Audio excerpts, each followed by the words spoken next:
Good morning, good afternoon, good evening. Hey, Patrick from the GarageBand Guide. How are you? Hello, I'm You look a great. Are little, you sure it's me? Are you sure it doesn't? I look the you, same, yeah. you look a little different, I must All right, say. You okay. look a little Good different from T-shirt. the thumbnail. I don't. Yeah, different T-shirt. You're not rocking the orange polo today, so you look a little bit different. And I've ditched the glasses and apparently shaved my head just in preparation for today's podcast recording. So Terrifying, absolutely that terrifying, Oh, mate. I'll tell you this. By the way, this is the show before the show. This is the pre-show. This is where you get to see what Patrick and I normally chat about before we hit the record button. Well, not all of it, because there were Absolutely not. some things that would not be fit for air. But yeah, the behind the scenes of this was that I was putting together a thumbnail, and I sent Patrick my usual thing from him being on the show, and said, "Hey, Patrick, you got a photo for me to use in a thumbnail?" I'm like, "Wait, I'll get AI to do it for us." So I went to I think it was Canvas or DistroKid. There's so many of them now. And Yeah, I yeah. just said, I asked it this question. I said, AI image of Patrick Baird from the GarageBand Guide and Pete Johns from Studio Live today recording a podcast. And the AI decided that that was the best representation of myself and Patrick recording a podcast about GarageBand, apparently. I think that says GarageBand, or it could say Gooden Green. I don't quite know what language that is that's recorded in, but Just glad we can't uh, see the hands. The I hands would know. be terrifying. 17 fingers.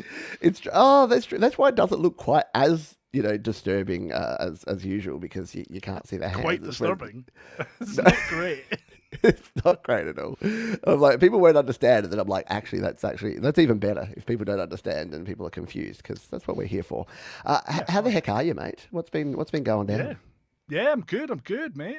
Just working away, really. As we said Yeah. beforehand, it's a half term here, so I've been juggling parenting alongside trying to actually get some work done. But yeah, no, it's Yes. good. So I'm Yes. still here. I'm awake. It's what time are we here? It's five past So 11 here in the UK. So at yeah, my I should age, probably. I really should be in bed. But Yeah, yeah, yeah, good. absolutely. And I did say that because I'm like, when can you come on? And you're like, give me 3 or 4 weeks to plan and prepare and carbo load or whatever it is you need to do, and be Still ready didn't to, manage to do come it. on. I meant to say to you, yeah. So my wife's working tonight, so she's gonna come through the front door, which is like Oh, there at like 11:15. So if you hear a bang, I'm not being robbed. It's just my wife coming home. Should have said that to that's you. that's cool. Well, we'll be able to deal with that. And I say we because we are recording live. We've got some fine Yes. folks here on the YouTube live stream who are hopefully not too confused by all of this. So let's say some quick g'days and sound check. So check 1 2. Patrick and I are both chatting here, and usually we don't get it right. Usually I'm way too loud or I'm way too soft or something happens. So while we're chatting away, if you can let us know if we are balanced or if one of us needs to go up or come down, because you folks are audio pros. So I trust you. Your Hello, work Thomas is done, Christ. Pete. Exactly. Yeah, I get everyone to do my work for me. We got Thomas Christ here. We got Fat Panda Cat. We got Ashley HM, who is confused. Good work here is done. Scott SM Borthwick. Hello to you. G'day Clayton Von Kluge. G'day Joe and Barry Glenn. Hello to Many Vibes. I wish you many vibes. We got Tremor Bear. Those guys look like physical therapy. Yeah, you reckon? It's like, hello, welcome to Oh, the physical therapy hour with God. Joe and Dave. Yeah, Can I maybe. put my hands on you? Can someone please isolate that audio and use that soundbite? No, That'd be do not clip great. In that. like Do not clip a, a, that. a lo-fi track at the start. You know how they always have the movie quotes at the start of a lo-fi track, and it'd just be Patrick going, "Can I put my hands on you?" There you go. Now you got both of us. You got clean audio of both of us doing it. It could be a switch around. Dan Eckberg, hello to you. G'day Russ 8889. There's plenty of folks here. If I haven't said hello to you, it doesn't mean we don't love you. It just means that I wasn't able to click your button in time. Crow on a wire. I love that name. Crow on a wire. Something about some of these YouTube names and handles that make me smile. And whenever I see Crow on a wire, always makes me happy. I don't know why. All right. Okay. Yeah, no one said we sound awful or that there's hideous problems. So I'm assuming we're relatively balanced. We'll Fingers do crossed. Yeah. the quick test. We'll both say this line: the quick brown fox jumps over the lazy dog. Is that the one? Yes. The quick brown hen jumps over the lazy fox. Yeah, there you go. Well, so now that we're level, we should be fine.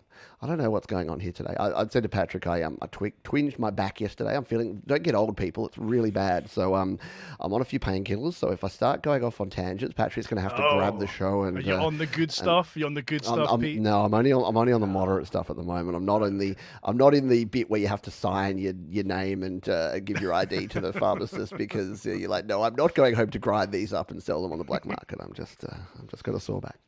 Old guys can indeed still rock, but just don't rock too hard. Where you put your neck rock or your back carefully. Yes. Rock carefully. That's right. Rock in your own bedroom with preferably some medical supervision, and you'll be fine. All right. So we're going to record the podcast proper here, and we are talking about iOS. Well, iPads versus Macs is our main and kind of only topic. But you have the opportunity to ask questions as we go through as well, and we will be diverting. The good thing about having Patrick on is that I can actually look at the chat instead of doing it by myself. I get too overwhelming. So while one of us is talking, we can be keeping an eye on the chat as well. So we will go quiet for about 5 seconds, and then the next time you hear us, we'll be on. In fact, Patrick is going to go bye-bye. I put Patrick behind out of the way here. So he will be back in about 30 seconds. And until then, bye for now. He's gone. He's history. All right. Yes, it is time for the Studio Live Today podcast. On this week's episode, we're talking about Mac versus iPad. Do you need both? Which one should you choose? Should you upgrade your gear? And I've got someone on the show here to help me today. I don't have to just tackle this topic all alone. Please welcome back to Studio Live Today for the umpteenth time, Mr. Patrick from GarageBand Guide. How are you going, mate? I am great, Pete. How are you doing? You okay? I'm okay. Why did I call you Mr. Patrick? That's very odd. I don't know. It's very formal. Yeah. Mr. Jones. Is. Yes. Mr. Jones. Well, Mr. I don't Bad. like that. I don't like that. Oh, I don't like that. No, just no, Pete. It sounds just Pete. Pete and Pat GPT or Patrick. Yes. Yes. We'll be talking. Well, you've got to talk a bit about AI as well. I'm sure it'll come up as we go through because that's what everyone's talking about. We were chatting in the pre-show here about the fact that all the cryptocurrency bros are now AI bros. So all the people that wanted to sell you NFTs, now they want to sell you AI stuff somehow. It's like, how do we make money out of this? Quick. For the, because again, people who are listening to this podcast, they may not have watched some of our live shows and the episodes of GarageBand Weekly and our other shows that you've been on. Who are you and what do you do around these parts, Patrick? Oh, well, I run a YouTube and website. A YouTube channel, I should say, and a website called the GarageBand or the GarageBand Guide, depending on where you are in the world, but depends on how you pronounce that. So I kind of teach you how to use GarageBand on your Mac or on your iOS device, and plus do things like app reviews, gear reviews, all that kind of good stuff as well. Very, very good indeed. And for those that are watching or listening in now-ish, we're recording in February 2023, you just dropped a great video about some budget gear, some budget audio interfaces. I know it's a question I get asked about a lot, and I'm sure you do too. What do you use? What do you plug in to get good quality stuff? Is the spoiler alert that they're all pretty good, or am I jumping the gun on that? I mean, you can't really go wrong nowadays. Everything in that video or all the interfaces are kind of around between kind of $50 up to $150. So it's all kind of focused towards home recording beginners and people who are going to be making music in a little cupboard or in a bedroom or whatever. But yeah, I mean, the quality of these kind of things for around that price nowadays, the quality is incredible compared to like 10 years ago where, you wouldn't be able to get anywhere close to the kind of sound quality and all the bells and whistles that you get nowadays. So, but yeah, it is still far and away one of the questions I get the most. Which audio interface should I buy? So it was definitely about time I had a video. So instead of replying saying, well, it depends, I can say, hey, just go and watch this. Exactly. It's a handy thing to have to be able to refer people to. So go and check that one out again. The GarageBandGuide.com is where you want to go, not GarageBandGuide.com. By the way, I checked. It's still $2,000 for GarageBandGuide.com. So, but luckily, no one's put a competitor site up there. If I was a different kind of person, Patrick, and I had $2,000, I would buy GarageBandGuide.com and put a redirect onto someone else's webpage. But I would not do that because would put a redirect to that thumbnail. I think. Oh, the I thumbnail to would, this yes. Video. You would buy that website and then put the redirect to that. Oh man, if I was I a would richer thank you man, for it. I would 100% do that. Yeah. So for those that are probably watching the podcast, where you've probably got a nice cleaned up version of the thumbnail that actually has Patrick's face. For those that are watching the live YouTube recording, there was a slightly disturbing thumbnail. Now you have to go back and find it, don't you? Go over to Studio Live today. But no, in all seriousness, go over to thegaragebandguide.com, exactly as it sounds. Check out all of Patrick's goodness over there. He's got a lot of goodness that you can check out, as well as his YouTube channel. And by the way, if you are watching this one on video and you want to subscribe to this podcast, studiolivetoday.com/podcast, or search Studio Live Today in your podcatcher of choice. So we normally talk about what's been going on around here as well. We've had the usual stuff. We have GarageBand Weekly, a weekly show that you've been on many, many times, and we're creating a punk song at the moment, so that's been a lot of fun. We recorded some vocals this week, did some vocal comping and stacking and mixing and all that good stuff. We had a happy hour where I played my own stuff because I'm a big-headed person who likes the sound of my own voice. And we, of course, had Your Music Live, where we play your best independent music. And you can check out all of that at studiolivetoday.com. Time to jump in, because we've got a big topic today. Normally on this show, we have a group of different topics, but this topic was so big, you just kept firing different ideas at me and different things we had to cover and talk about to do with this topic. So we're going with the overall topic, and then there's going to be subsections we're going to talk about as we go. And the topic is going to be, for your home recording and for your music creation, do you select a Mac computer or do you use an iPad? Now, both of us are in a fairly similar position in that we've been creating music for many years. We've both used both iPad and Mac to create music. You've used Mac a lot longer than I have. We are both self-employed, running our own businesses where we create content as well. So we're going to talk from our perspective in terms of not only a music creator, but all the other stuff you got to do as well. Because even if you're a musician, you're probably creating images, you're probably doing video even, and you're probably running your life and needing a computer or a mobile device to do all of that. So putting you on the spot, Patrick, if I walked up to you in the street, which would be hard because we live in different countries, but if I walked up to you and said, I would like to get into all the capering and all the stuff that you do, what do I buy? I'm walking into the Apple store and I see the big shiny Macs and I see the big display of iPads. What do I buy right now in 2023? Say it with me, Pete. It depends. It depends. Firmly on that fence. We've discussed this many times, and you've asked this question many times, and the answer's been kind of different over the years, because I think the situation has changed quite a lot over the years. A couple of years ago, 3-4 years ago, the answer would 100% have been, depending on your budget. If you're just getting started, probably grab an iPad. That would be the easiest way to go. Dead easy to pick up, dead easy to use. You're set to go. Nowadays, things are a bit more complicated because Apple kind of pulled their act together when it came to the Mac lineup.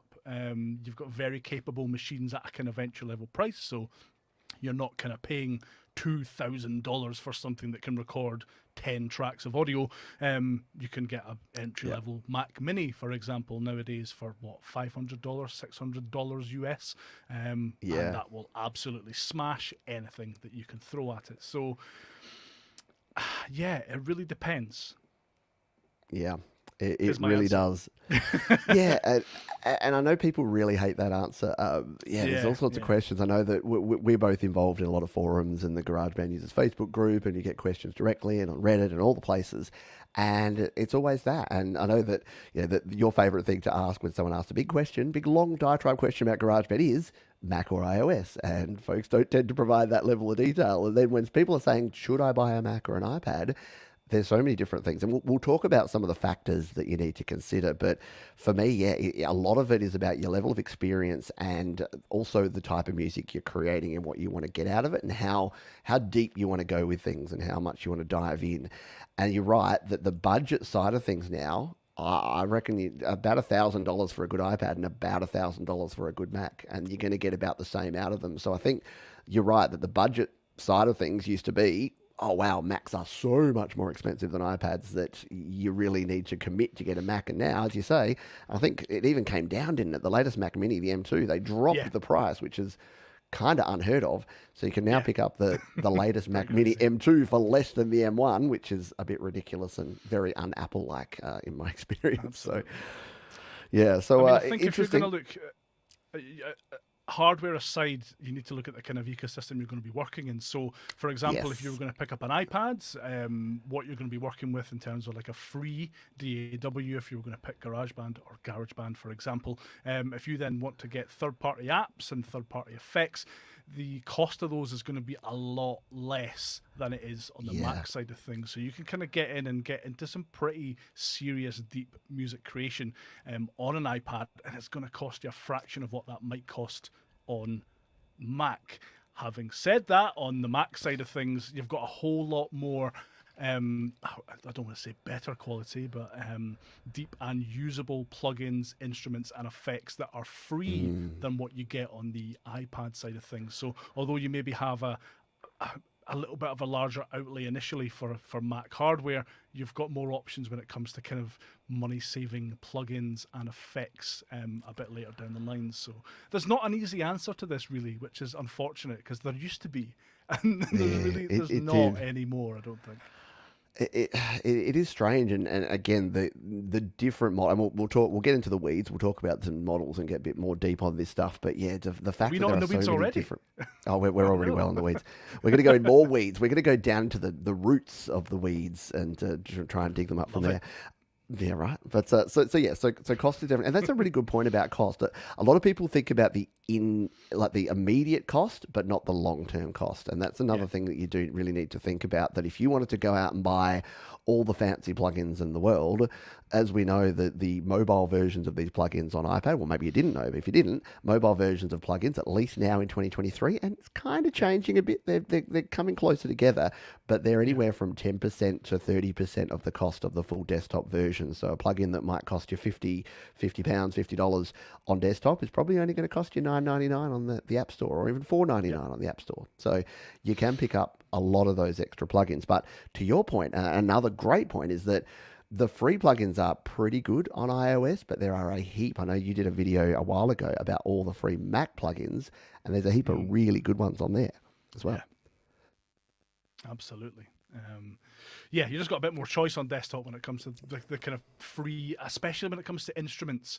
You've got a whole host of things like huge free orchestra plugins. You've got a huge free, incredibly deep synth plugins that you can grab that will cost you nothing at all, and they could completely replace a plugin that would cost hundreds of pounds / dollars / whatever. Yes. Whereas you don't really have that on iOS, really, certainly not to that extent. Yeah. It's interesting, isn't it? It is. It's. I know. It's added complexity when we get together again. Yes. If you listened to us 2 or 3 years ago, again, it would be very different answers, and we'd be saying similar things, but slightly different. So we'll return to that as well. By the way, anyone that's here live, the benefit you get is that you can ask questions. I've already got a couple of questions here ready for question time from Desolate Morning and Princess LDG. But if anyone else has a question, please just throw it here in the chat. Put the word question in front of it, and it makes it easier for us to grab that one. And if you're listening on the replay, come and listen to the live recording. We do it every Thursday afternoon or evening if you're in the US or the UK, or Friday mornings here in Australia. So connectivity is a big thing and a big difference, I guess. So your average iPad previously had one Lightning port. Your average iPad now has one USB-C or Thunderbolt port. Your average Mac will have generally at least a couple, if not multiple, USB-C ports. If you're going a desktop route, you'll have USB-A ports.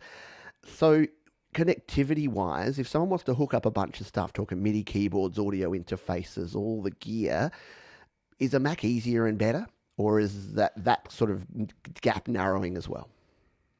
I mean, easier, yeah. You're going to have more ports from the outset, especially something. I've got a Mac Mini in front of me that's got USB-A ports, USB or Thunderbolt ports, HDMI ports. You can just kind of hook it straight up to anything you want, really within reason. Whereas, yeah, you're right. I think Lightning, touching on Lightning briefly, I think it's dead. Yeah. Quite rightly, not before time, needs to go away. Thank you, EU, for kind of forcing Apple's hand with that. That's Yeah. yes. But please, I all mean, our European friends, thank you for that because it's long overdue. yeah. So the sooner that goes away, the better. Obviously, the iPhones are switching to USB C. I think it's just USB C. It's not Thunderbolt, is it? Next year. Yeah. And then obviously the only iPad that still has a Lightning connection is the one that they've kept on from the previous year. So that will definitely go in the next year or so. So you're looking at a USB C or Thunderbolt on your iPad. And yeah, I mean you're not going to be free of Dongle City, unfortunately. If you want to hook up things like audio interfaces or SD cards to your iPad, you're going to need something like I even prepared. Look, something Here's like one you prepared earlier. this. Yes. Yeah. Yes. Which will give you the kind of and even got a headphone port as well. Remember those on iPads? Wow. Wow. I mean, my dongle doesn't even have a headphone port. Now I'm getting jealous. really? I've got like this one. I've got one with a headphone port, but this one has an SD card reader though. Ooh, and this one has a network connection. Fun show. oh wow. Okay. I know. Yeah, hardwire your network for your iPad. Yeah. The good thing about your USB-C port on an iPad is you don't need any extra power. That was the big drawback with Lightning, was if you want to use an audio interface with a Lightning device, you had to use like a USB hub or plug it directly into the power with a camera adapter, and it was just kind of defeated the point of having something really portable because you had to have a mile of cables attached to it to use anything of use. Whereas now you don't have that. You can plug an adapter in, plug your audio interface into the adapter, and then you're kind of off to the races. So it kind of takes a little bit of the headache out of it, really. As long as you're quite happy working with adapters, and there's not a huge amount of difference between the two. Certainly when it comes to like quality, sound quality, you're going to have parity between the two. It's not going to be any more or less on a Mac. I think it just comes down to how portable you want to be when you create. If you are one of these free spirits who wanders around coffee shops, like plugging in microphones and guitars and annoying everybody around you, then great, more power to you. You can do that. Whereas I find that when I want to do work properly, or if I want to record music or even write music, I kind of have to do it in a specific place, and it is this little kind of cave of a studio, but it just helps to get into that headspace. So having been tied to this section, this area with the Mac, and it all kind of being wired in permanently isn't an issue for me. Whether or not it is for you will depend on how you prefer to create, really, I think. What do you reckon? Yeah, no, I agree, and I guess that, there's other things that we'll get to, which is laptop versus desktop as well, because that's obviously part of that whole portability side of things. That having a laptop can obviously be more portable than a desktop. But I'm the same, and I think I don't know if it's an age thing, but I see every time you see an ad for an audio interface or something that wants to push the portability, it's always a bloke with a guitar in a cafe sipping a latte and recording there, and I'm like, I love mobile for being able to take it, but I'll be sitting with my headphones on and a small screen just tapping away at it. I'm not bringing my gear and setting up for the day. The whole point of portable is to be portable, not to then rebase yourself somewhere else. So I'm the same as you, that I like to have my workstation, set up everything here, and then I guess the benefit of and look, Mac or iOS, the benefit of the whole setup is that you can take it on the go. You can send it over to your other devices and take it with you. So it is a better thing. The beauty of the Apple ecosystem, isn't it? We'll talk about that a bit later on, but it's the big strength of all of these devices is that it's everything's, or almost everything is kind of interchangeable, and you can move it about really easily. It is great. You touched on it there briefly, but for those that may have sort of grabbed onto the point you made there around sound quality, you're saying that the sound quality is the same. I still get questions from folks saying, but I use a Mac because of the better quality sound. Can you debunk that for us? Tell us why that's not the case in 2023? I mean, mostly your sound quality is going to come from the microphone and the interface that you're using. I mean, you're going to be plugging it into either a Mac or an iPad with the same plug, and you're going to be getting the same sound conversion from the interface regardless of where that plug plugs into. So it really doesn't make a whole lot of difference. I don't think anyway. No, and I think that's it came from a time where, because I know the very early iPads and iPhones only had 16-bit sound support, and GarageBand definitely was only 16-bit, we've now got 24-bit, 44.1 kilohertz, and then outside of GarageBand, you've even got 48 up to 96, 192 kilohertz audio in things like Cubasis and Auria. So yeah, it really has reached a point where, and I like to say that it's the analog to digital converters. So whatever you're using to convert to digitals, your iPad's storing the same ones and zeros representing that analog music as your Mac is, and transferring it between the two is going to make zero difference between the actual quality of the sound. So the sad fact of the matter as well is that most of your music's going to be pumped out of an iPhone through Spotify, through iPhone speakers, or through iPhone headphones.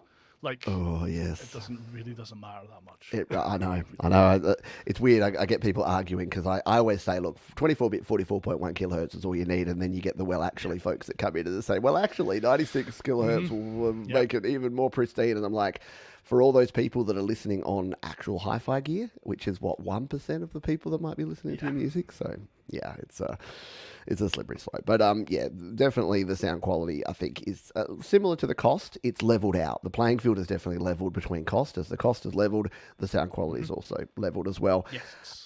One thing you raised, which I think is really important to talk about, is how you actually work with the device. So the interface, the what do they call HID, human interface devices. So obviously with your iPad or your iPhone, you've got a touch screen, which means that you can use your finger. If you've got big chunky fingers like me, you might want to get the Apple Pencil or an equivalent. Yeah. You've also got the ability to use a mouse or a trackpad on either, because a lot of people don't realize, but a mouse and a trackpad you can use on an iPad pretty much as easily as a Mac these days if you've got Bluetooth. But then keyboard as well is the other thing if you want that tactile kind of feel on your desktop. What's your take on that? What do you prefer to work? Or is there a preference, or is it horses for courses as well with this one? I mean, it depends what you're used to and what you're kind of brought up being used to as well, I guess. I mean, I'm quite old enough that any kind of computing, I started out with a mouse and using my hand to move the mouse and move the little pointy thing on the screen. And that's just kind of how I learned computing. I think you find now when you speak to a lot of younger people who have kind of grown up with touch, that because that's what they know, they feel more comfortable with a touch interface. So I think a lot of it will depend on what you're used to and what you've been brought up using. Personally, see, I really like the Apple Pencil, and as much as I really like that Apple introduced kind of mouse support into the iPads, and then obviously found a great way to monetize that mouse support with the Magic Keyboard, etc., etc. I think the Pencil is like the best way to interact. Or your finger at a push, but I've got big fat fingers, so the Pencil for accuracy is like the best way to interact with an iPad. I find it's almost like cheating when you use a mouse and a keyboard, because it's not really what the operating system is designed for. They've kind of had to shoehorn that in to satisfy all of us old people who need to have a bit of plastic moving a pointy thing on a screen instead of just kind of using the hardware as it's supposed to be used. But anyway, so certainly with the iPad, I prefer touch, finger, or pencil.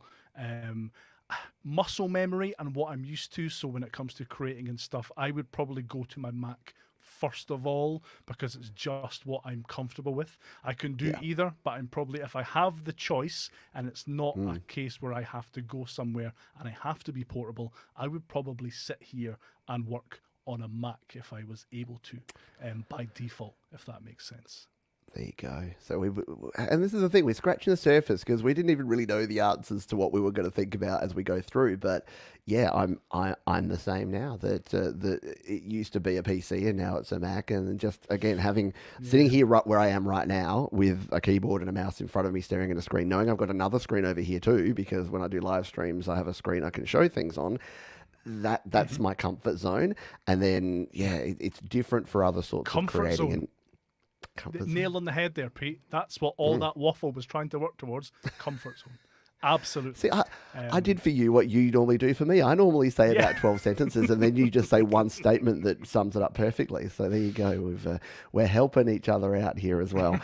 So yeah, so the interfaces are, again, and I think we talked about this recently. So last time you were on, I think we were talking about Logic and Pro apps on iPad, because I guess that's one of the things that, you know, we can do a little bit of a sideways tangent here to talk about that there aren't the Logic Pros and the Cubases and these sort of like next level that you get on a Mac or a PC on iOS. You do have things like Cubases, and you have Audio Pro and other more pro level DAWs, but there are some things that you miss, I guess, when it comes to the iOS version versus a Mac version. It is slightly cut down, and I think that's by design. I think that, coming back to the interfaces, I think that the reason is I can't see Logic Pro in its current form, and I think you made this point last time, being just shipped over onto an iPad, because it will need a mouse and a keyboard. You really can't create in Logic Pro with a touch interface, because it wasn't designed for a touch interface. And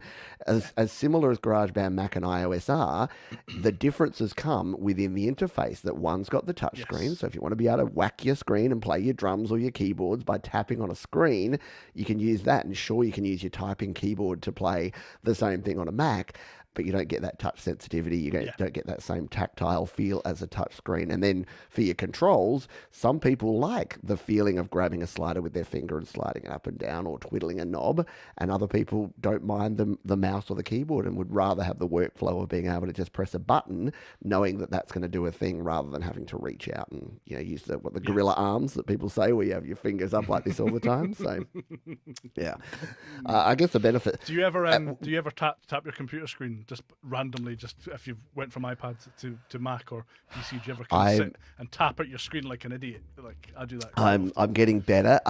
My desktop screen I leave alone, so there's no fingerprints here. My MacBook has fingerprints, because I have worked with touchscreen laptops for so long, and my wife absolutely hates my MacBook, because whenever she's using it, because she, for her work, she uses like a Lenovo tablet that has the touchscreen, Windows PC.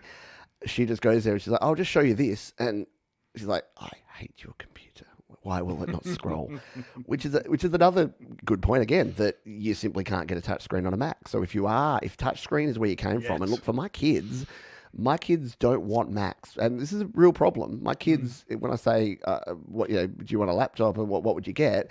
They're like, "Oh, well, no, I don't want a Mac, because that doesn't have a touchscreen." Because they are so used to touchscreens that they will actively not buy a MacBook as opposed to a PC, because it doesn't have a touchscreen. So, do you think? Look, all the Mac rumor people. Every year or so, someone comes out and says, "Oh, the touchscreen Mac is coming next year," and I've been hearing that for 5 years now, and it's not coming. And I honestly don't think. I think it's got about as much chance of coming as Logic Pro does to come to iOS, personally. But wow, really? Hot take, right? It's not coming, people. Just stop. Just leave it. It's not coming. There will be no Logic Pro on iOS, and there will be no touchscreen on a MacBook. All right, there you go. You can cut that bit. So in a year's time, when both of those things are available, you can come back and say Johns doesn't know what he's talking about. What say you? Do you think we're ever going to see a touch screen MacBook, Patrick? I mean, I don't know. The rumor mill seems to think so, as you say. Oh yes, big knobs and cannot lie. Absolutely. Sorry, we said knobs, and now the live chat are getting. Maturity. I mean, it's a strange thing. I mean, you would think Apple would never do that. Why would they do that? It seems pointless. It would cannibalize iPad sales. But yet they brought mouse and keyboard support to the iPad, which is kind of the same thing, but the opposite, if that makes sense. I think if Apple can find a way to monetize that function with a MacBook Ultra, this is the only model that has touchscring. Give me money, Apple. I mean, that's Apple, isn't it? If it makes the money, they'll do it. It's whether, but they would have to kind of redesign Mac OS around it. Yeah, because obviously Mac OS is really not optimized for any kind of touch beyond something like, as you say, scrolling up and down or something like that. And at that point, like, unless you're going to really integrate touch into the whole experience, then why bother, really? So yeah, I don't know. I think Logic Pro, definitely not. or certainly not what people think of as Logic Pro on an iPad, as in a one-to-one, as powerful as Logic Pro on the Mac. Yeah, that's not going to happen. And I don't think you'd want it to happen. We've discussed this before. I think you'd want a powerful iOS-based DAW that was built around touch, as opposed to a port of a desktop DAW onto it that you have to try and to do automation with a tiny little point with your big fat finger. Yeah, that wouldn't be a good experience. So I don't think that'll happen. No, I don't think so either. One of our folks watching live, one of our wonderful moderators, Thomas Christ, says I think they could make a GarageBand Pro upgrade that would have some but not all features of Logic. If they ever go that route is another matter. Yeah, and I think I said at the same time where I said, yeah, sorry, you go.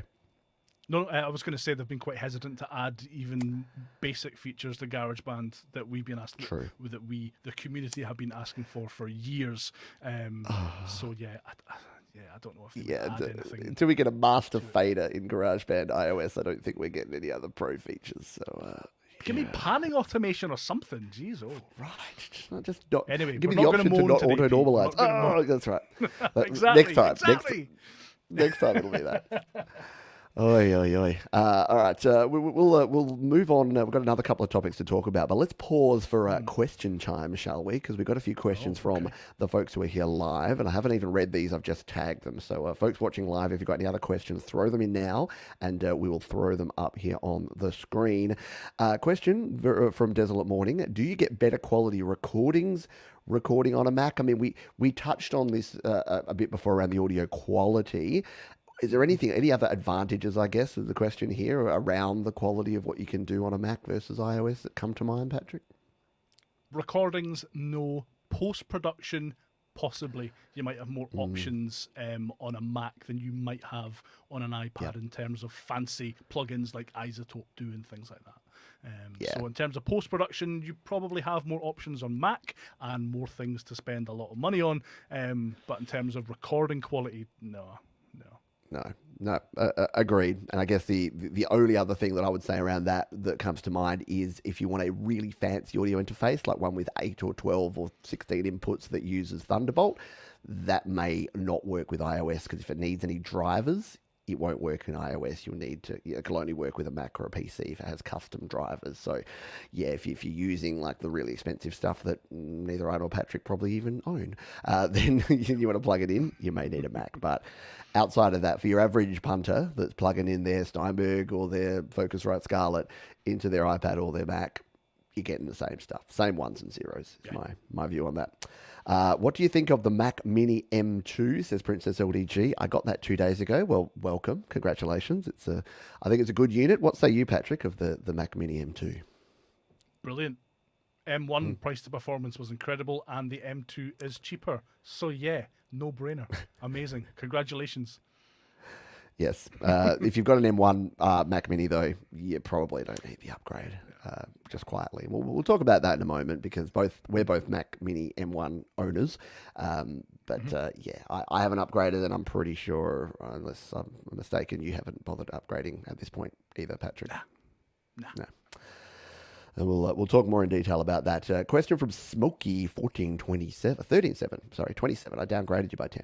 Question: can you use Native Instruments Guitar Rig on an iPad? Native Instruments Guitar Rig is something I'm not familiar with. Are you familiar with that? While I frantically Google. It's a desktop plugin, so no, you wouldn't be able to use it. I'm not sure if there's a iOS version that you could download and use on iPad. So you'll find this a lot of desktop plugins. A lot of them will have an iOS version, but a developer has to specifically make that for iOS. And a lot of things like Native Instruments, I'm not sure if they have anything on iOS at the moment.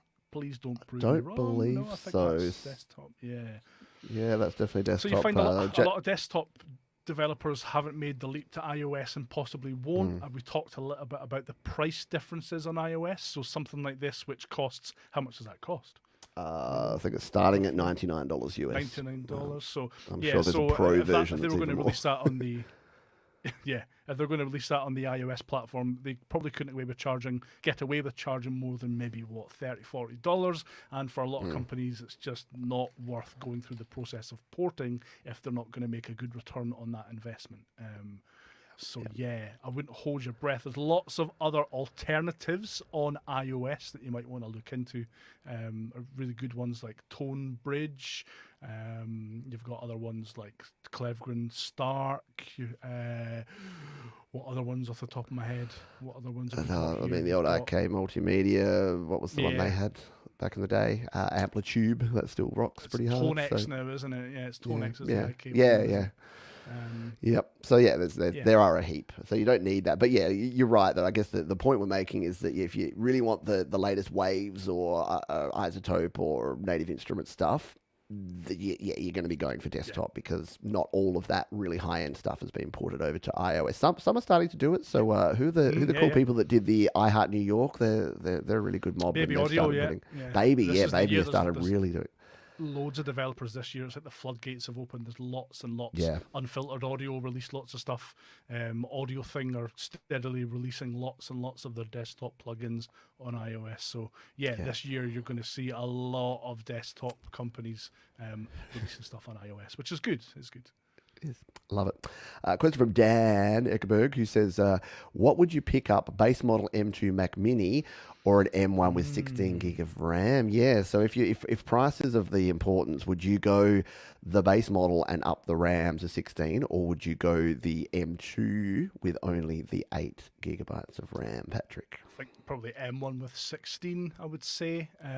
Even, I think, head-to-head, the M2, the base M2 chip and the M1 chip, you're getting about 20 to 30% more performance from the M2 over the M1. Maybe not even that much, but you'll feel more benefit from the extra RAM than you would from that extra processor performance, if that makes sense. Especially kind of years down the line, it'll last you a bit longer. It's a bit strange that they've kept just that base 8 gigabytes of RAM this time round. I wonder if the next one they release, the base will be 16 instead of 8. But I would go for the M1 with 16. I also would, as someone who has an M1 with 8 gigabytes of RAM, it works fine, and look, it does everything I need it to do right now. But yeah, you're right. I don't do anything. I do more things that are going to be memory intensive versus processor intensive. So that's the way you'll probably need to look at it. So, will you need the processing power? Are you running 3D rendering? Are you doing 4K video rendering and that sort of thing? Or if you're just doing music, you're more likely to be running 3 or 4 plugins in the background that are going to require your memory, as opposed to like an M1 will crush any live audio processing at 44 or even 96 or 192 kilohertz. So the throughput you need there for your processing is going to be fine, but the memory will start filling up if you start throwing a lot of plugins at your DAW. So I would definitely go. And if other people have other opinions, let us know. But yeah, and keep in mind the M2s.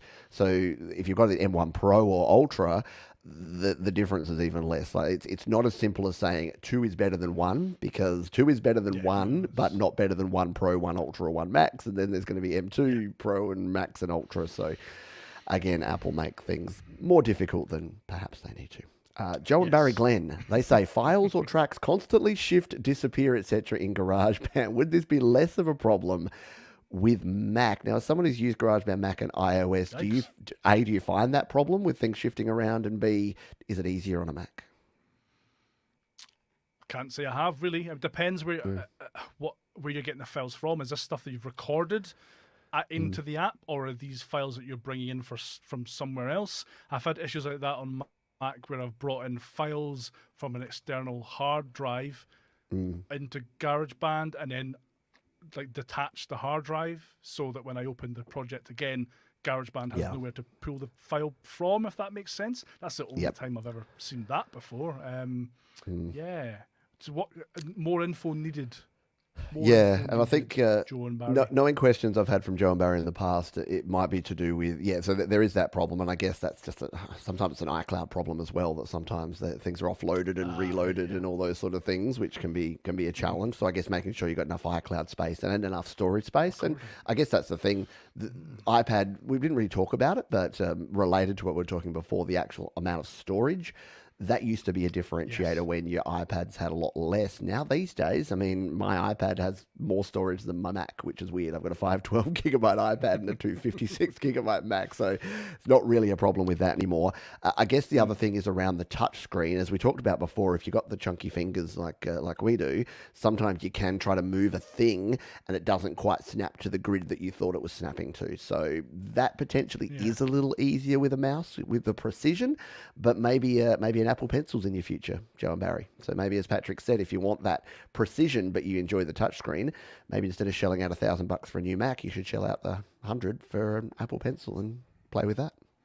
The important thing is you give Apple some money, is what we're saying. That's this video true. was sponsored by Tim Cook. It is really funny. I don't know if you get this as well, but sometimes in my comments, people go off on tirades about how I'm in the pockets of Big Apple and how I've drunk the Kool-Aid and how Apple must be so happy. Or they'll say things like, oh man, that was really handy. Apple should totally be paying you for this. You should be sponsored by Apple. And I'm like, there's a couple of problems with both of those things. Apple don't sponsor creators like us because they don't trust us to not ever say anything bad. And because, for instance, I don't use the term buttery smooth enough, so I could not ever be an Apple employee. You have to be able to say buttery smooth without taking the piss, like actually seriously. They do not. I do not agree with everything. As I ranted about auto normalization, a master fader, and a panning automation, three simple things that I've been telling Apple to put into GarageBand for 5 years. They're not listening to me. So if you think I'm in the pocket of Big Apple, feel free to, because that's your right. But ain't the truth. No. All right, let's get a bit practical here, shall we? Because as well as music creation, look, we use these devices. Very few people buy a Mac or an iPad just to create music. They do other things. They're pretty cool. Now, one of the things that a couple of folks mentioned here, which I'll talk about, by the way, thank you to the crazy rabbit who said this live stream is buttery smooth. I love you. I'll love you. I'll love you forever. But Dan Ekberg says that need a Mac Mini for live streaming, and Thomas Christ says if you're doing any live streaming, you need a desktop as it stands currently. So that's another factor. Now we'll go live streaming, but also video creation.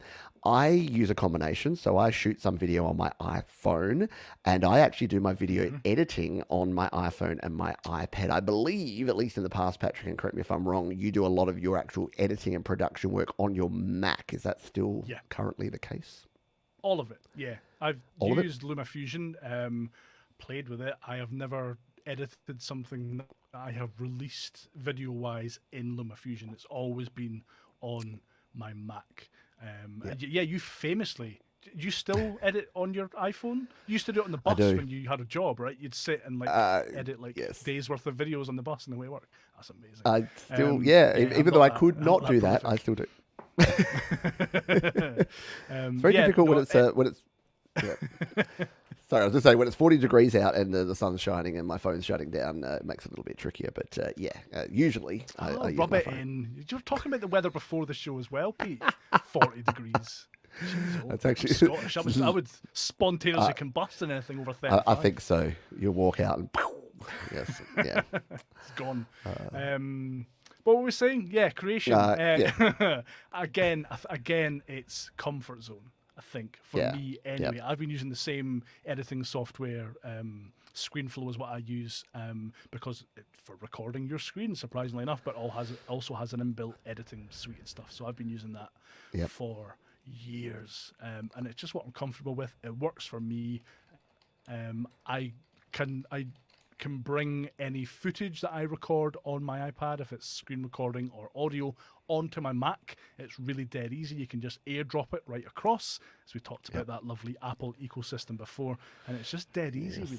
And I've got no reason to switch to iPad now, to editing on iPad, I should say. But I am very interested in the recent release of DaVinci Resolve on the iPad. Have you been thinking about this? Because obviously you predominantly edit on your iDevice. Have you thought about DaVinci and how it might be different to LumaFusion? Or I have, and I've made the short-term decision again because of comfort zones and because being old and producing things, that the learning curve right now would cost me too much time, and Yeah. the benefits would actually not outweigh the learning curve. So if you've watched any of my videos, you will realize that they are very simple. I don't put a lot of bells and whistles around them. There's a few little titles, there's a little bit of B-roll footage.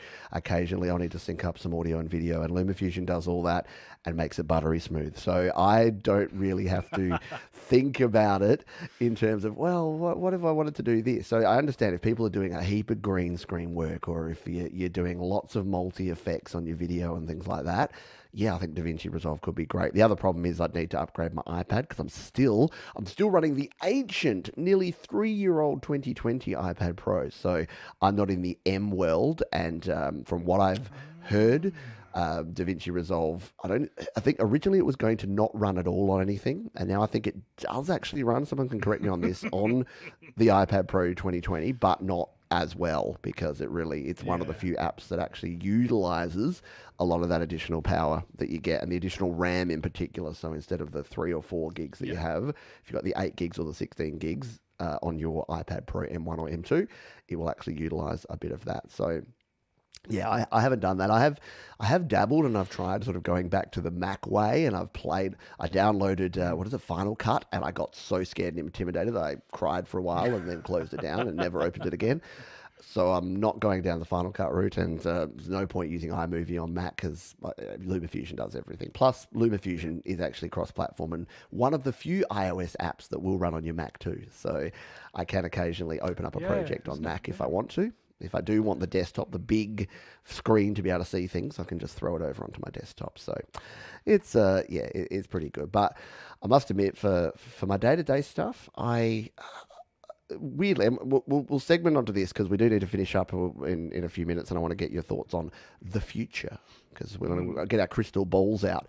But for your daily work and your daily tasks, what's your ratio, do you think? How much time do you spend on your Mac doing the work to run your business, to run the GarageBand guide, versus iOS, versus your iPad or your iPhone? What do you reckon that would be sitting at? iPad and iPhone, I'd say probably maybe 70-30. So 70% on the Mac and 30% on iPhone and iPad. Probably more iPhone than iPad in terms of actual admin-y stuff.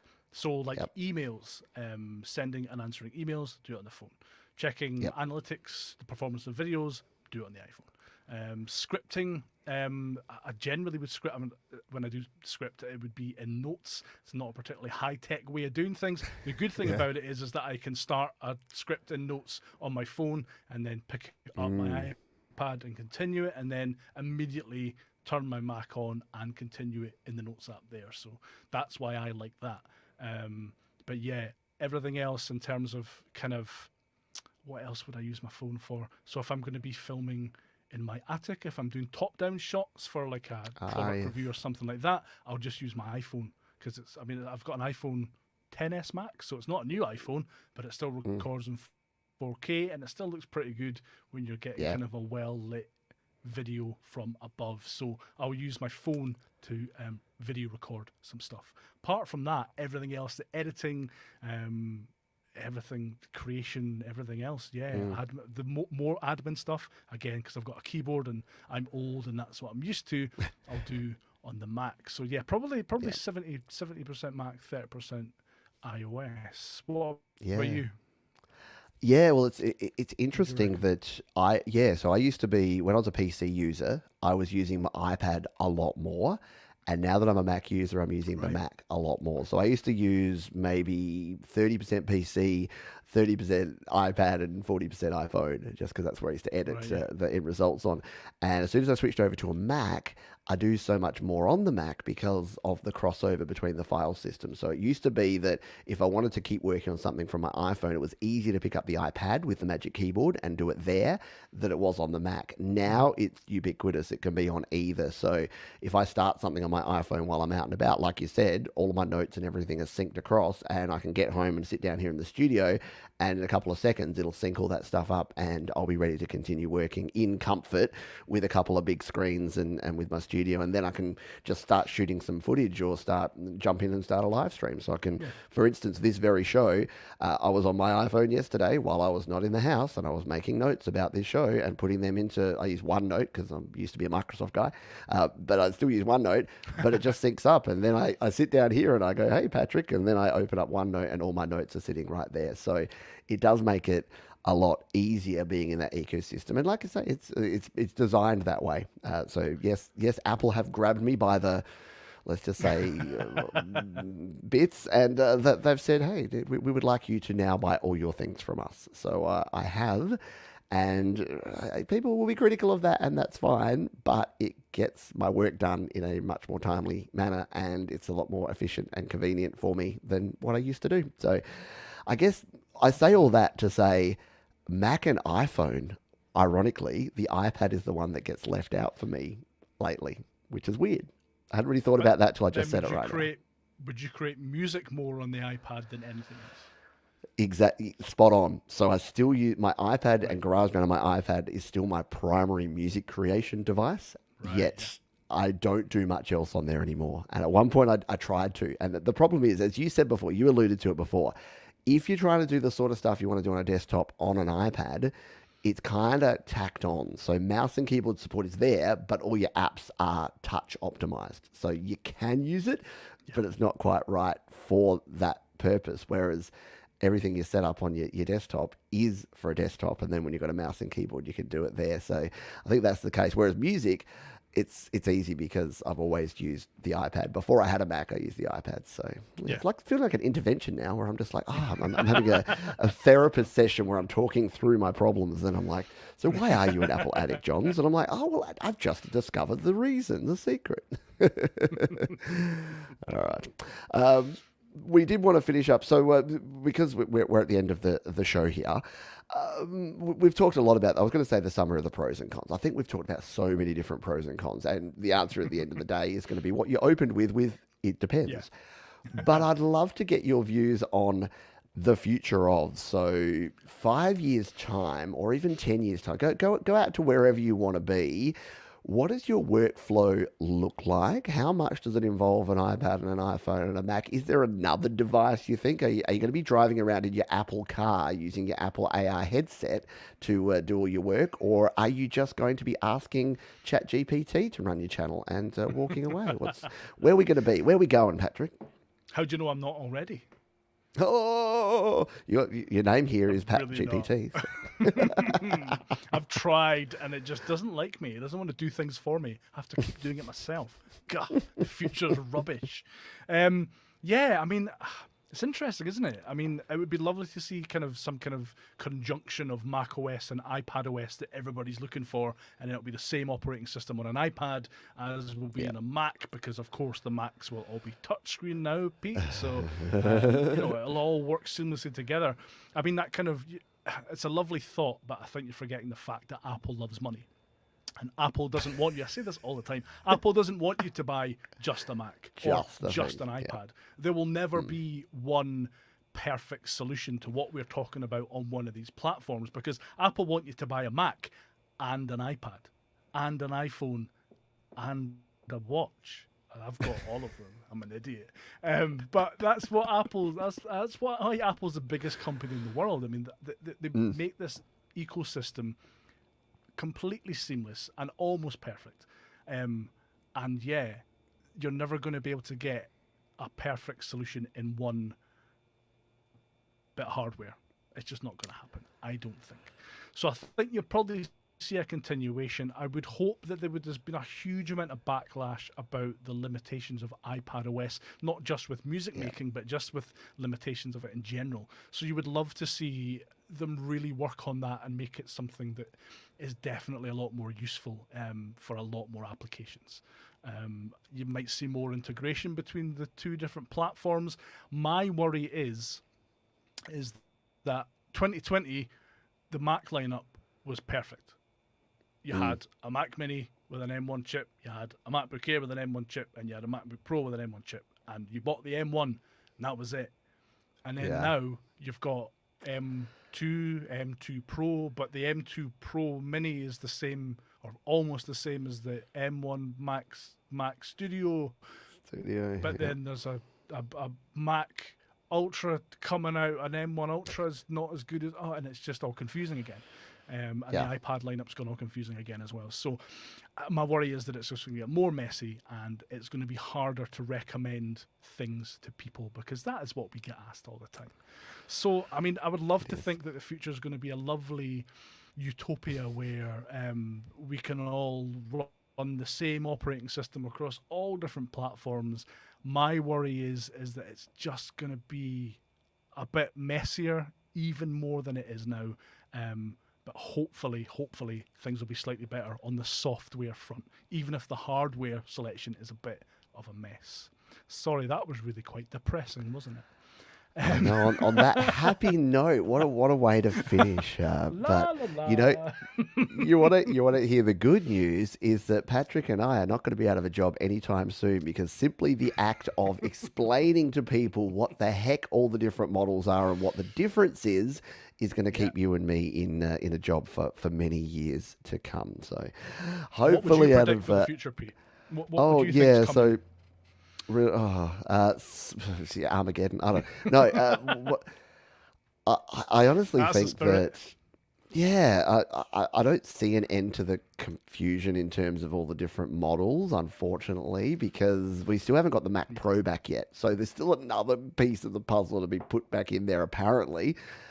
Look, I think it's, with all of that said, there's some positivity here in the fact that we do have really energy efficient, really powerful chips in all of these devices. Apple, for all the buttery smooth stuff that I give to them, they are one company that do actually care about energy efficiency. They do care about the environmental impact and the recycling of their products. So I'm hoping that continues, and I think they have a corporate responsibility to be that, because the biggest concern I have about all this stuff as an aging hippie is that our landfill is going to be full of various bits of glass and screen and chip and metal if we don't actually take that seriously. And the good news is, I think out of all this stuff, and someone asked a question here and I'll finish on this, is that it has flattened out. Someone said, has the performance curve flattened out? And it absolutely has.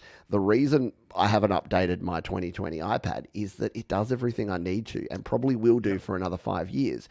I haven't updated my base level Mac Mini M1 from 2020 because it does everything that I need it to, and probably will for a decent time to come. So I think we're at the point now where the base level is where the top level used to be, and the gap between that and what is the premium level is so much smaller that only a very select group of people actually need that. And the fact that right now anyone can go out there with $600, £600, 600 whatevers, and buy an entry-level iPad that's going to be amazing and work for them for the next 5 or 10 years, or an entry-level Mac that's going to be amazing and work for them for the next 5 or 10 years, is a pretty good place to be, and we weren't there 5 years ago. So if you want to end on a positive, I think that's the positive out of all that the longevity of the stuff that we have right now is going to be a lot better than it once was. God, that's amazing. You know, Apple should really sponsor you, Pete. Auto normalization, a master fader, and the ability to do panning of your auto. No. There's some stuff that we need there. Thank you very much, Patrick. Where's the best place that folks can go to catch up on all the stuff and all the things that you're doing on this wonderful internet of ours? Thank you for having me. TheGarageBandGuide.com, or if you just search The GarageBand Guide on YouTube, you'll find me there. Wonderful. If you're on the audio version or the video version, there will be links in the show notes and the description, respectively. Thank you, everyone, for being here. If you've been here live, you've been an amazing audience. We love having the live folks here to tell us when we're getting off on weird tangents, and then ignore them, can go off on the tangents anyway. And if you're watching on the replay or listening to the audio version, thank you very much. Don't forget studiolivetoday.com/podcast. And if you are listening on the podcast and you want to leave a little cheeky review, I wouldn't say no to that as well. Thank you, Patrick, again, for being here with us today. And thank you, everyone. As we say every week, please be kind to yourself. Be kind to others. Keep creating, and we'll see you next time on the Studio Live Today podcast. Bye for now. And we are still live, Patrick, here on YouTube. Just before you go off on your usual end of show tirade, we still have the Usual folks that are watching racist us rant. Yeah, I'll wind that in absolutely. as we discussed before, Kidding. you're allowed to do an Australian accent, and I'm allowed to do a Scottish accent because that's okay. No, you're not. Everything outside of not. that, Hate crime. I do. I try. Jones, I hate don't crime. do it well. I don't do it well. Oh, yeah. I'm not going to try it. Jade does it better than I do. So Look Jade at does you. it No, good. you have to now. You have to. Oh. You have to. You've said. Come on. Hello, it's Patrick here from the GarageBand Guide. Is that any good? No. Oh, he's gone. He actually froze. No, I didn't. It was disgust, Pete. It was just pure disgust. disgust. Held me it looked a bit like that. That was fun. So. I should have had that picture up there while I did it. No, you can feel free to do. I was going to say, feel free to do me now if you'd like, but that sounds a bit awkward. Oh, you saucy minx, Pete. This is the stuff that you don't normally get. This is the sort of conversation we have off the air. So. Nothing get, yeah. Yes. Well, it is late at night, so I should actually let Patrick go. But is there anything else that you wanted to say? Not on the formal official podcast bit, but should we bash Apple a little bit more before we finish?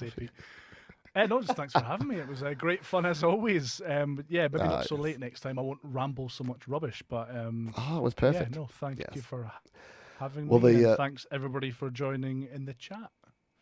Yeah, so the good news is that I think daylight savings, doesn't it get even worse? Doesn't it become like 1 a.m. for you? So this may be the last time we see Patrick for about 6 months. Or does it go the other way? Spring forward, fall back. I'll remember that like I'm a 6-year-old. Yeah, so I'm sure it gets slightly better for me and then you change and it goes back to being bad, I think. Something it's like that. Like a 2-month period where it's like we're not at opposite ends of the day. Yeah. Yeah, it's hard work, all the time zones and working out things that are going on. But yes, I did want to say thank you to Patrick genuinely, because I did say we could pre-record, but he said no. If you give me some notice, I'll be able to work things out and get it all good. But you do have to adult tomorrow with your thanks for human. reminding me. So yes, absolutely. School holidays, yes.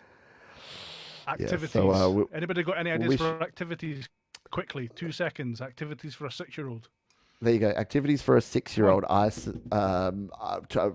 Wrapping up all your cables. There you go. Teach him how to properly wind an XLR cable. He goes back to school. What did you do in the holidays? Wrap it around your arm, no? Yeah, I think everyone does that. Yeah. Like the roadie. Fly a kite. Here we got some. Fly a kite. Mini golf. I do love mini golf. Do you love the mini putt golf? That's good fun. Yeah. Chuck them in the sea. Thanks, Scott. It's the North Sea. That's like torture. Come on, mate. We're throwing the worst enemy into the North Sea. I love that we've got mini golf, fly kite, bowling, all reasonable. Like, yeah, good idea. There's some good suggestions there. And then Scott just comes in with chuck them in the sea. Perfect. Pretty sure Scott he had half term last week, I think. So. New Ant-Man movie. I live in the sticks. We don't have a cinema anywhere near us, unfortunately. Otherwise, that's a good idea. Also, he's 6. Could I take him to Ant-Man when he's 6? I'd scar him for life. Could you teach him how to torrent, and then you can just get a copy anyway and watch it at home? That'd be fine. That's the lesson we want to be teaching, Pete. Excellent. Oh man, I must admit, I don't. Not to talk about this publicly, but I don't bother pirating stuff anymore. I haven't for a very long time because it's all just too easy to get on streaming stuff. I don't remember ever trying. No, but now you have to have 17 different streaming services. I mean, there is that problem. I'm saying that pirating is a good thing. No. But I'm definitely in the grey market now because I think I pay for 2. My brother-in-law pays for 2. I think my parents pay for 2, and we all have the password. So I think we get everything. So if you're listening, your door down, then aren't they? Oh, I know. Netflix and Disney, and they're all going to be after me. It's all fine. Skating. Can you? Is it cold enough that you can just walk out your front door and you'd be skating? Maybe. No, I told you it was roasting today. We had 7 degrees, Pete. It was 7. I know. Ooh. Yeah. Roasting. Everyone puts their speedos on and hits the beach at 7 degrees. All right. Well, we are going to let Patrick go because it is. I did say I'd try and get him out of here by midnight. It's now 8 past midnight, and we don't want to watch him turn into a pumpkin. Otherwise, he will end up looking exactly like that. So we'll finish. I can't stop looking at that now. I don't know. That's the best thing AI has ever done. I don't care about all the other wrong stuff, and that it's getting it all wrong. I love that it did that. So. Amazing. Alrighty, I'm gonna hit the public end button here now, folks. So please thank Patrick again for us. Get some applause and some horns and some other things in the chat for Patrick taking the time out and chatting to us today. Thanks, Patrick. We'll see you next time, mate.